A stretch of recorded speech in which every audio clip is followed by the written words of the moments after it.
Hey everyone, it is Rick Doherty, host of Tall Guy Talks Travel, and we're doing something a little different today. I haven't even told Sarah that this is how we're doing it, but we had a brand new episode of the podcast already scheduled because it's Thursday where we air new episodes of the podcast on July 17th of 2025. So we had to talk about the 70th anniversary of Disneyland because that day will be the 70th birthday of Disneyland.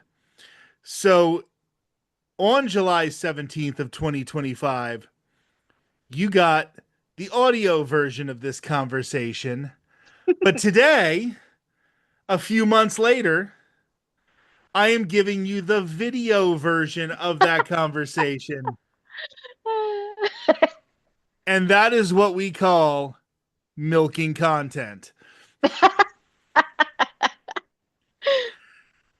So, Sarah, thank you so much for joining us. Yeah, I'm happy to be here. So, we're going to talk about everything that's going on with the 70th anniversary of Disneyland. We'll talk about that a little later, and we definitely have some strong feelings. That's Yes, we do. the key word here. But I wanted to start it off by talking about that opening day, July 17th of 1955. Originally, it was listed as just a preview day. Walt and Roy considered it just the preview day and considered the 18th to be the day that Disneyland really opened to the public. But I think there is a moral to this story Oh, because whatever you're trying, whether it's school, sports, a musical instrument, you're starting a podcast, whatever you're doing, you're going to start. There's going to be that moment where you take the basketball out on the court and you bounce it the first time. And there's going to be that moment that you first hit record for the podcast. Or there's going to be that moment where you first open the book to learn a new language. And it's not always going to come easy. And sometimes that first time is going to be just hideous. And sure. you know what? The first day they opened Disneyland, it was a disaster. They called it Black Sunday because of how much went wrong. And I think that there is a lesson that we can all take from this. If Disneyland had a bad first day, then you can do anything. That's fair. Sometimes you have to get your high heel shoes stuck in the cement as you walk down Main Street. So Disneyland was dedicated at a quote or and quote international press preview event held on Sunday, July 17th, 1955. It was only supposed to be selected invited guests and media, but people bought counterfeit tickets. Disney, to their credit, recognized them, accepted these counterfeit tickets. People also jumped the fence, which is just bizarre to me thinking about that now. I have to tell you something real quick. My uncle in the 70s, him and his buddies would jump the fence and sneak into Disneyland. They lived not too far away. And he told me that a while back when I was there visiting. And he was like, I have to tell you something. And I was like, what? But it's I, true. You would think like, hop the fence? What? I'm just thinking about the next time I'm at Disney with Sarah and we're going to put those fingerprints in the thing and we're going to get pulled aside. Sarah, I have lots of uncles. They won't figure out which one it is. yeah, I gotta talk to you about your uncle here. So 28,000 people attended the event. Only about half of them were invited. This included a lot of the celebrities, but like you mentioned, one of the big problems with the opening date at Disneyland was the temperature. It was 101 degrees in Anaheim that day, and they had just laid down some of the roadways, some of the Mhm. streets, Main Street USA. They just laid that down earlier in the day. So women's high heels were getting stuck because it hadn't dried yet. Right. It was just too hot. That's crazy. And there was a local plumbers strike. So Walt Disney had to make a decision. Do we have drinking fountains or working bathrooms? That should be a no-brainer right there. So he went with working bathrooms. Smart man. Hey, he's not the boss for nothing, right? Yeah, right. But this got people really, really upset because Pepsi was one of the sponsors of the park's opening, which is bizarre because, I don't ever think of them being like in the 50s. well, and Disneyland and Yeah. Coca-Cola just seem so synonymous to Right. me. Exactly. But Pepsi was the sponsor of the park's opening, and guests believed that the water fountains not working was a trick to get people to buy more Pepsi. And when we talk about some of the events for the 70th, you would think maybe that wasn't their idea, but they'd have that idea now. Right. I know. I was just thinking, I'm like, hmm. Traffic was delayed on Harbor Boulevard. So a lot of the famous people who were supposed to be showing up every 2 hours, they were Mm, supposed to be arriving at certain times. They all okay. showed up at once. That's funny. And they had all of these issues. Parents were throwing their kids over the crowd's shoulders to try to get them on rides like King Arthur's Carousel. When people say, and you'll hear this a lot, oh, people nowadays have no decorum. You wouldn't believe the way people act in the theme parks now. This world has gone to heck in a handbasket. Well, you know what? They were doing it back in 1955 as well. People have just always kind of been a little bit garbage. That is totally fair. Totally fair.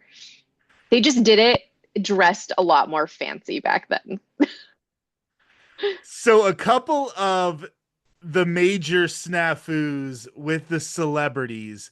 So, three of the celebrities who were there were Art Linkletter, Bob Cummings, and Ronald Reagan. Okay. And Ronald Reagan was a broadcaster at the time, of course. He was an actor, but he was kind of in his GE phase by that point, where he was kind of Yeah. like a professional spokesman, Okay. more like a how Ryan Reynolds doesn't do movies anymore, really. He just does Mint Mobile commercials. Right. So he was kind of hosting it. He didn't have any of the big snafus, but at one point, the camera caught Bob Cummings kissing one of the dancers. Oh my gosh.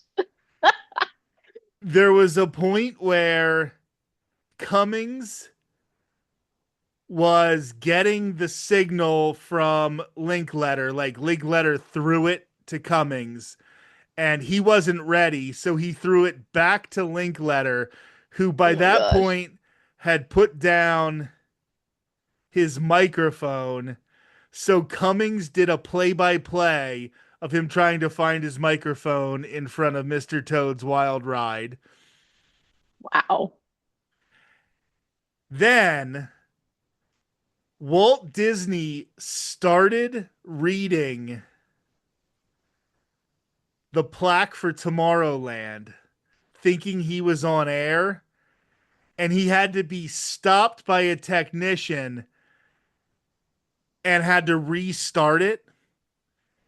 And apparently, Walt goes, I thought I got a signal. Could you imagine being the technician Oh my gosh. who had to tell Walt Disney, you got to start over again, Oh sir. my gosh. Sorry. I'd be like, I just quit right now. I'd hand them my headphones and off I'd go through the wet street. And you see all this video of Walt, and he's like playing it cool, like he's Yeah. Mr. PR, he's Uncle Walt, but when he got Ugh. home, Oh man. I can't oh, I can't even imagine. because if there's two things that Walt Disney liked to do, it was smoke and it was drink. And I just imagine him getting home after this disaster of a day and pouring himself the biggest scotch and just down in lung darts one after another.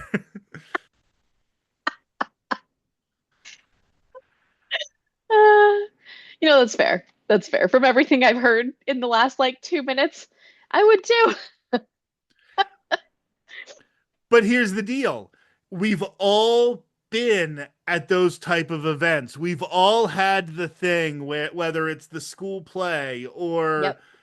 whatever, and the first day is a disaster, and you think, "Oh, this is going to be awful." And then you've also had times we had I'm going to give it an experience from my life. You have the opposite thing where everything goes right Mhm. and you think that you've done everything, but a launch is only a launch. And back when I worked in radio, we launched a new radio station. We took a country station that was gigantic and incredibly popular, and they flipped it to a pop station. No. So for a week in a row, they played nonstop Pop Goes the Weasel on this radio station to generate. And I was in college at the time. Like people in college were talking about, like, I knew what was going Yeah. on, but like it was brought up in our classes. Wow. Like our economics classes were like, why do you think this radio station is doing this? And it was huge. The second it launched, it was like the biggest deal. And I Wow. think within a year and a half, the station flipped formats again. Oh, So, so just because you have a bad first day does not mean that fair. it is going to be a disaster. So let's talk about all of the things that are coming up for the 70th anniversary. And we're going to start with the one that we're going to spend the most time talking about, I think, because we are hopping mad. Oh, I can't. I can't even. The key to Disneyland experience. And this is purchase your key to Disneyland at select shops in Disneyland Park or at World of Disney in the downtown Disney district. And your key comes with a pin, correct? Correct. From reading about it and looking up stuff about it, I'm assuming that it unlocks it and I don't know if the pin is inside it or like how exactly that works. It's like a blind assortment toy, but it's huge. It's because what I'm getting from it is it includes a commemorative trading pin. So in my brain, I'm like, okay, so you go around, you do all the locks, and then it gives you a way to open it, and your pin is in there. That's what I'm gathering from this. It says unlock magic in all nine lands in Disneyland Park. Upon completion, find the Mickey Topiary Finale Lock Station by the entrance to Disneyland Park, where your key will unlock more surprises, including, and here's the kicker, one of nine commemorative trading pins. So yeah, so either the pin's in it or it does something on that one that gives you a thing of like this is the pin that your key has. But this thing is 59.99 for one key. So if you want all nine pins, you better hope that you buy nine keys for $60 a pop and they each have a different one. Because if it's like any other blind assortment that I know of, you could get nine of the same pin. It's, that's a lot of money for wow. Wow. And you can't buy just the pin. That's like their whole shtick is you have to get the key. And here's another thing, these keys are huge and gaudy, and I don't know if this is just me finally having moved away from theme parks and not being in, that world where they're just surrounding you all of the time.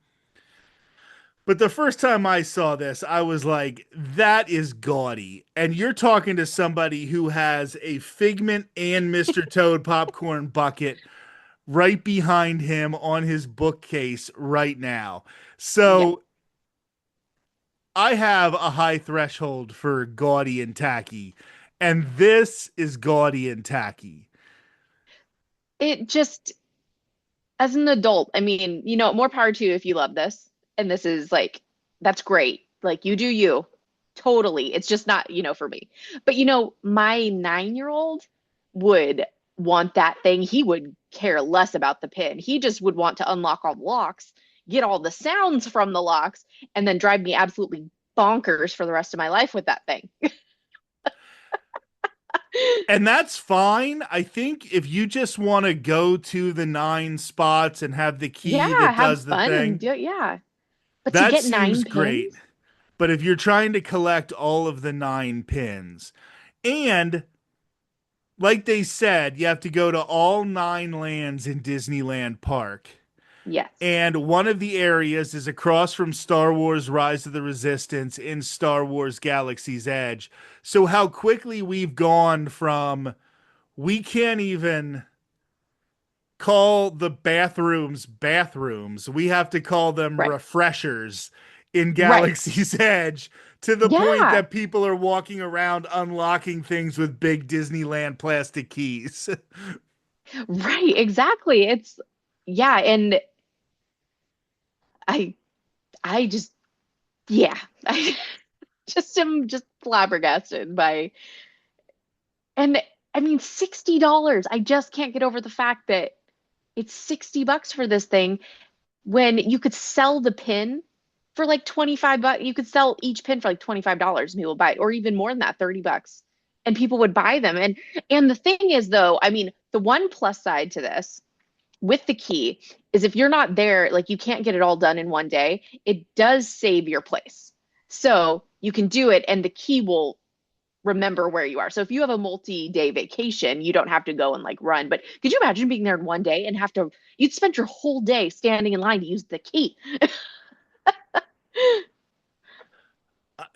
Listen, I don't know exactly because nine is a lot. So I don't know exactly how much it should be, but there should be a way that if there's nine pins, you can get all nine of them without having to spend Yeah, upwards of $500,000. right. It's just like, it's going to cost as much as my vacation for enough keys to get all the pins. Like, it's just, I'm just going to pay for two vacations at once. That's just, yep, just take my money, cash poor for the rest of my life. And now we're going to move on to some of the positives because there are some, right? Yes. We're not going to be negative Nellies just because No. you now live on the East Coast and you're going to pretend, oh, I'm too cool for Disneyland now. It's Disneyland will always be my number one, my numero uno. So the Paint the Night parade, we're getting a nighttime parade in Disneyland Park, but it's kind of themed a little bit after Paint the Night over on the other side, right? Yeah. Of DCA. It So, is it the same thing and they just kind of added 70 to it? Like, did they just move it across the Esplanade? well, Paint the Night over at DCA is more of a water show, right? No, that's World of Color. Okay, so this used to be over at DCA, you're saying this parade. I have no idea. I've never Okay. seen the Paint the Night parade. Um, to be honest, I have never seen that one. Um, So I think it's themed after World of Color. yeah. And it has Ariel, Belle, Buzz and Woody, Mike and Sully, Peter Pan, Oh, it Rapunzel. it started in Hong Kong. That's why I was like, I know I've heard of it, but it was a Hong Kong um parade that um that moved to Disneyland for the 60th anniversary, the Diamond Celebration. So they've had it before. They're just bringing it back. Okay, what really struck me, and I guess why I was sort of a little bit confused there, was because it looks like there's a big focus on cars. I think that's just the picture that they chose on the website, but it's everything is really illuminated, more LED, neon, things like that versus the cute little Main Street Electrical Parade. No, I got what you're saying now. Yeah. Okay. So, And because of the color scheme and kind of the decorations that they've really chosen for the 70th, I think it really ties it in really well. yeah, I just think a nighttime parade, especially one that, I mean, listen, I love the Main Street Electrical Parade. Yeah. And if they ever want to do that at Disneyland or Walt Disney World, I'm down for it. Oh, But totally. this nighttime parade definitely does look like it's going to be pretty impressive and an important thing to do to celebrate the 70th. Yeah. Then Wondrous Journeys, the nighttime show. So behold a spirited show that honors the legacy of Disney animated classics with fireworks on select nights. Obviously, we all know about the wind issues in Anaheim. If it's too windy, they're not going to do the fireworks, but at least it feels like this spark of inspiration show is going to be able to run on those nights. It's just, it will only be projections. Which is nice that they have that because I mean, growing up as a kid going there, if it was a fireworks and the Santa Ana winds were blowing, you didn't get fireworks at all. Where here it's like, hey, at least we can do the projection part of it, which is still very cool. And here's a little bit of a nitpick from me, I guess. It says over 100 years in the making. For more than a century, Walt Disney Animated Studios, blah, blah, blah, blah, blah. And then they're like, experience moments from beloved stories like Hercules, The Princess and the Frog, Peter Pan, Frozen, Big Hero 6, Moana, Encanto, and more. That's the same intellectual properties Yeah. that they put They in don't branch out everything. very much. Yeah. Yeah, It's not exactly. But I really a mean, 100 years in the making, is all I'm saying. yeah, it's true. It's true. They're going to stick with their tried and true. Then the Tapestry of Happiness projection show, which is going to happen over at It's a Small World. Anytime they incorporate the facade of It's a Small World, I think that's a win, and I'm down Oh, for it. totally. To have that thing, like I love their holiday overlay. And I just love because Disneyland has such a unique facade to their small world. It's you got to use it. It's so cool. Then the Celebrate Happy Cavalcade join Mickey Mouse and his pals as they get the party started in festive new outfits. You may even spot, are you ready? Duffy and Shelly May, as if anybody Wow. in the US cares. There are some stands. There's got to be some stands somewhere, but I am just living for all the new costumes and the outfits that all the characters are wearing. Minnie Mouse's outfit, I want that in like human size, not mouse size. It's so cute. Their outfits really are cute, and I do think that Duffy and Shelly May are in this to bring the Asian crowd because they are so popular in the Asian It's, parks. oh my gosh, it's bonkers. Like, I did not realize, like, I'd seen Duffy before, but until someone that I follow on social media went and was posting all the stuff, and it's just like, I had no idea how big Duffy was in in Asia. I was just And the big fight that people have is Disneyland a vacation park? Is it a locals park? It is more of a locals park than Walt Disney World, but it's obviously a vacation destination. well, yeah, it's the original. Everybody has to visit it at least once if you can afford it. Little asterisk there. Right. It's like Mecca. Like you're supposed to make a pilgrimage there if you're Muslim, but only if you can afford it. Right. But only if you can afford I think that having Duffy and Shelly May be a bigger part of the 70th is a way of trying to use this opportunity to get some of the people who got into Disney through the Asian parks and it. Mhm. try to see if they can draw them over and have them come to the US parks. Yeah, Because let's be honest, I mean, I'm just going to tell the truth.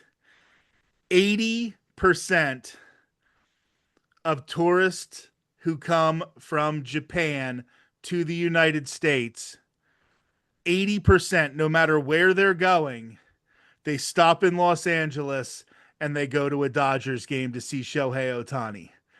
that's fair. It's like how they used to come up to Seattle to see Ichiro. 80% of tourists from Japan stop in Los Angeles. If you can get them to the day after they see Shohei play for the Dodgers to Yeah, drive down I-5 and go see Disneyland, that's a big get.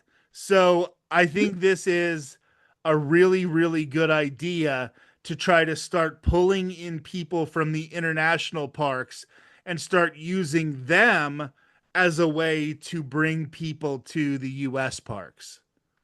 totally. New additions to It's a Small World. Miguel and Dante from Coco are showing up in Mexico. You know, originally when they added characters to It's a Small World over in Disneyland, there was a lot of controversy to it. And now I think the only way they're going to be able to save the version in Walt Disney World is if they end up doing it over there. I think this is something that was controversial at the beginning, but Right. now I think it's almost necessary. Yeah. And if we don't get the version that has all the little Groots, I'm gonna riot because I have seen the like people's ride-throughs. I'm like, I need this in my life. It is so cute. World of Color Happiness, the nighttime show over at Disney's California Adventure. Be wowed by a new show inspired by Walt Disney's words. To all who come to this happy place, welcome. This looks like it is going to be some of the usual suspects. You know, we're talking about Lion King, Frozen, Little Mermaid, but it Mhm. looks like a little more inside out. I see some turning red. Yeah, you got Powerline in there from Goofy movie. Yeah, I see Wish Got Wish. represented. Looks like Rapunzel's back there. Yeah, I think I want to see it just for like the turning red. Like I want to see all turning red representation in the park. I love that Turning movie. Red is a movie that really should have done better. It just, the timing Yeah, of when it was released just really it's hurt true. it. Our whole family loves it. Like to this day, my son will sit down. He's like, I want to watch the Red Panda movie. I'm like, Turning Red. He goes, yeah.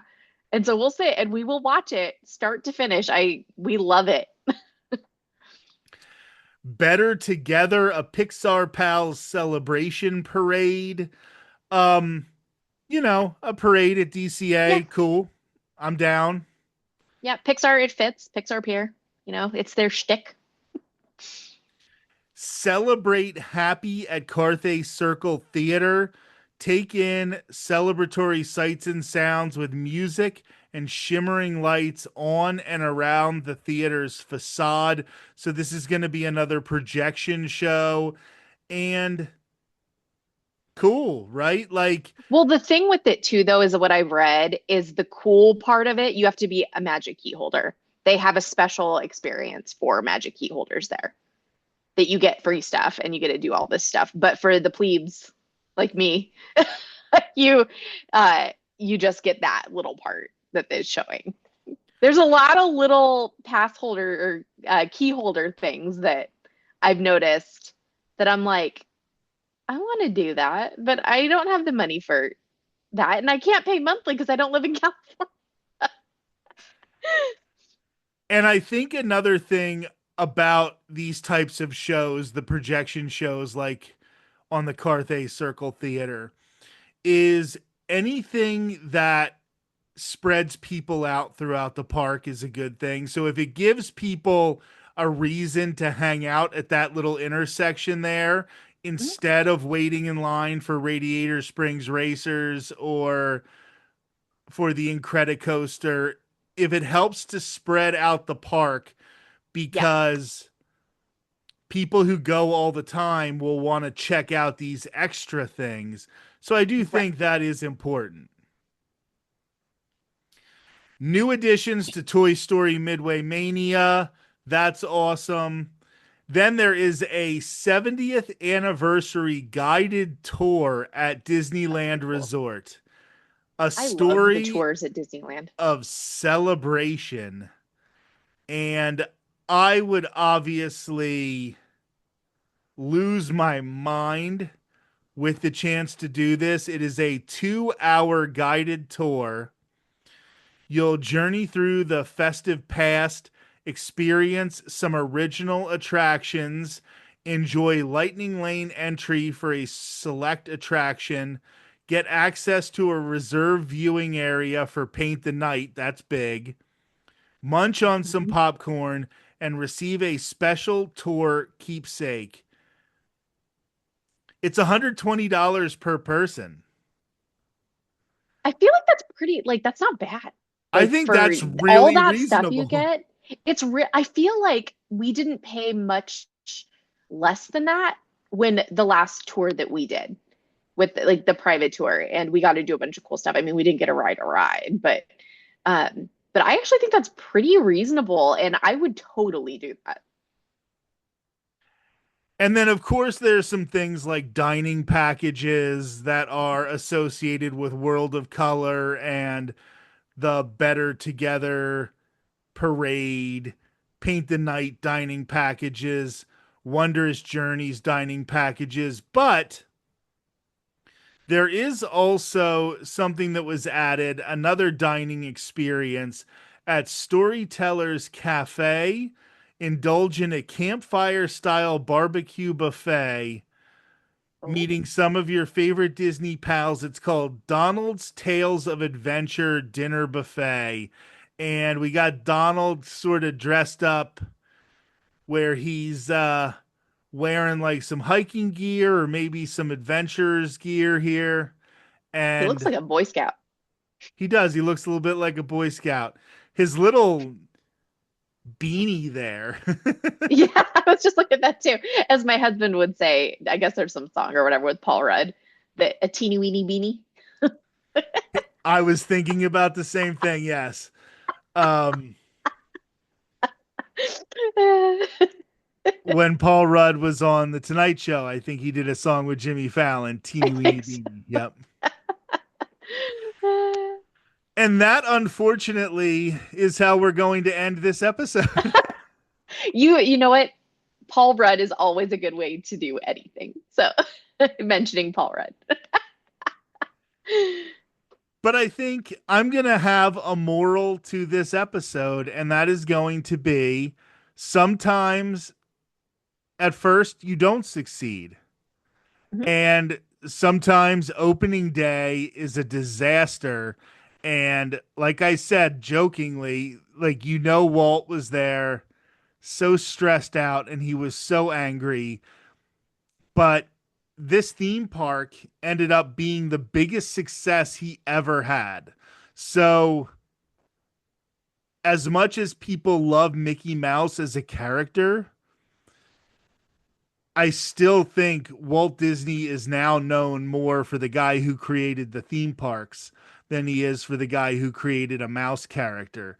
And I Absolutely. think that's a big deal. I think that is saying, go try the thing. Yeah. Move Don't across be the afraid to country, Sarah. fail. Hey, we did it. Every once in a while, you just have to take that leap. And maybe that's the story of Disneyland's Black Sunday, July 17th, 1955. Sarah, thank you so much for being back on the show. Yeah, thanks for having me. This is great.